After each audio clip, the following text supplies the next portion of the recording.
Hey everyone, John Henry here, slingshotfutures.com. Today we're going to be talking about how to trade an IPO on launch day. Now, IPOs can be a little bit of a tricky thing because, well, there's no data, right? There's no market structure, there's no charts to work with or anything like that until they open up.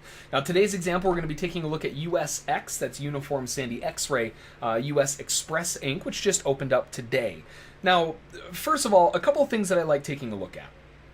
Whenever I'm looking at an IPO, I need a little bit of hype behind it, right? Whether that hype is small, big, it doesn't matter. It needs to be a decent amount of movement. And what do I mean by that? Well, I need to see volume. I need to see volume coming into it to prove to me that people actually care. Now, along with that, we also want to kind of check out the company a little bit. I don't necessarily care about, the bottom line and all that stuff. I'm not a long-term investor for IPOs unless it's something, a big deal that I care about, or maybe it's just something that I enjoy. I'm mainly talking about intraday trading these for potential opportunities. And so because of that, I don't really care what the company does or who, all of that, it doesn't matter to me. The part that I care about is there volume? And is it coming out with a little bit of a kind of an increase in that hype? Now, an increase in that hype can be in the form of a couple different things. Now, first of all, a way to get all of this information is to head over to the NASDAQ website, nasdaq.com, and go into the IPO section. Now, here I have the IPO for USX already opened up, and a couple things that stand out. First of all, the offer amount is 288 million. Well, we'll just say 289 million, close enough.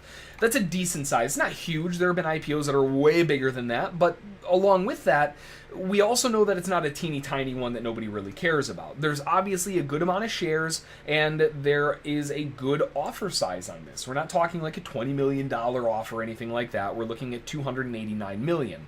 It's a pretty big deal. Along with that, if we look at the share price is what they expect the stock to open at. This is very, very important, right? They're expecting the stock to open up at $16.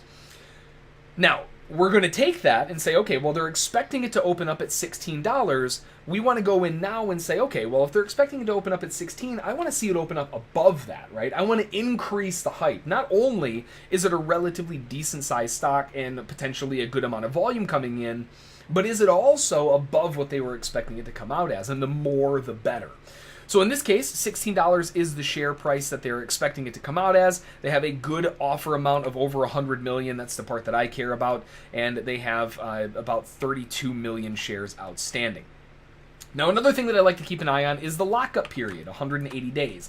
That means that the owners, the people who run the company, employees, whatever, they're not able to sell their shares until 180 days have passed. And that's good because a lot of times when there isn't a lockup period, which most of the time there is, but when there isn't, they're going to start selling as soon as it opens up because, well, hey, you give me free cash, I'm going to take it, So it's something to keep an eye on as well. A lockup period of more than 0 is definitely a good thing because we're not going to get flooded with sellers when it opens up.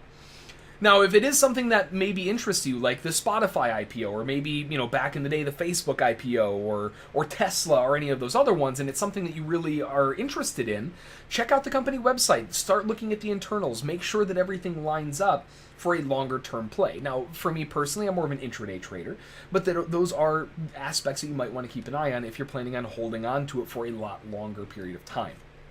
So, again, that website is right up here, NASDAQ.com. Pretty straightforward, but you can go to their IPO section, and it will list all of the upcoming IPOs. Once we have that taken care of, when we look at the chart itself, when it opens up, you're not going to know. It's just the chart will start moving. So, when the chart starts moving, always have one of those, if you're expecting an IPO to launch that day, pop a chart up and just load up the ticker symbol and wait for the chart to populate. Once it starts populating, then we jump into action because we know that something is about to happen or going to happen. So first up, we want to double check the volume right when it opens up. I want to see over 1 million shares being traded. I don't want to see lower than that unless it's a company, again, that I really care about or really want to jump into. But if I'm seeing 1 million plus shares being traded, that's a good thing, right? That's showing us that obviously people are interested. Now, an easy way to find that is just to load up a volume indicator, right? Go into the studies or whatever your charting platform looks like, and then go in and add the volume. Now, the cool thing is with Thinkorswim, I could actually just go right in and add it to the chart with their kind of background commands. Let me do that really quick, and then we'll pop right back in. All right, there we go. So now that we have the volume loaded up on the screen, what we want to see is what is the volume on the very first bar. You can see right there the volume, if we look at the top right up here, the volume is 1.091 million. So there are obviously people who are interested in looking at this stock, whether it's for intraday, long term, I don't really care, but we know that there's over 1 million volume coming in right on the first 5-minute candle. That's good. Okay, so check mark 1, right? We know that the volume is good enough. Now we're looking for the price action to follow through. I generally like to let an IPO settle in for, between 10-15 minutes or so. Put in a couple candles that we can work with, so then we can go from there. And what we're really looking to do, if you're looking for the fastest kind of play, usually a breakout above that high that's made on the IPO after the first, again, 10-15 minutes, that's usually when you start getting the really fast moves that kind of break away.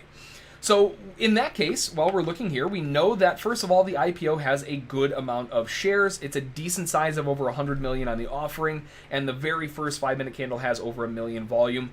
We were expecting it to open up at $16. Remember that, right? We were expecting it to open up at 16, and if we look, this actually opened up at 16.25. So we have a slightly better price there as well. So not only were we expecting $16 that opened up better, we have all of the other check marks just lined up straight down, and that is perfect, because now what we're looking to do is waiting for the market to put in a swing high, and that gives us our breakout point.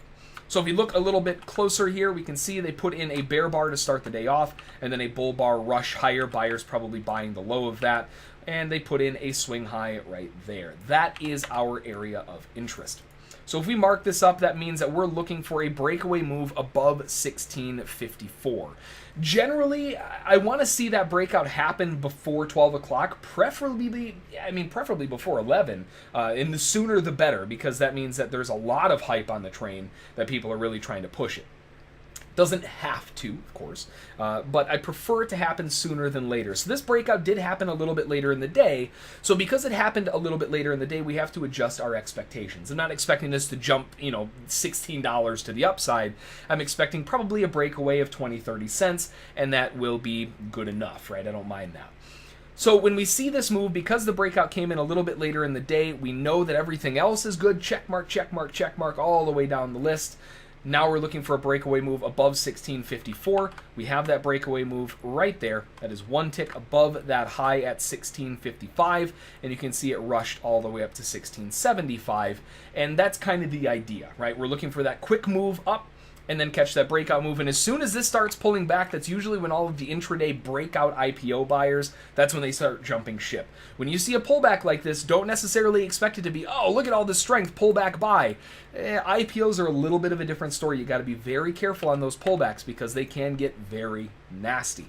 But a really good example here on USX, opening up today, checked all the boxes, beautiful move above that breakout at 1654. Couldn't ask for a better push, a good 20 cents to the upside. Hard to be upset with on an IPO that hasn't really had any market structure. So hopefully that helps you out. Maybe you're a big fan of IPOs. Maybe you're new to IPOs, don't really know how to approach them. Maybe this gives you something to add to your tool belt. If you have any questions, you can always send me an email, jbrink@slingshotfutures.com. Outside of that, though, enjoy the rest of the day. Hopefully you had a great trading day, and we'll see you all in the next one.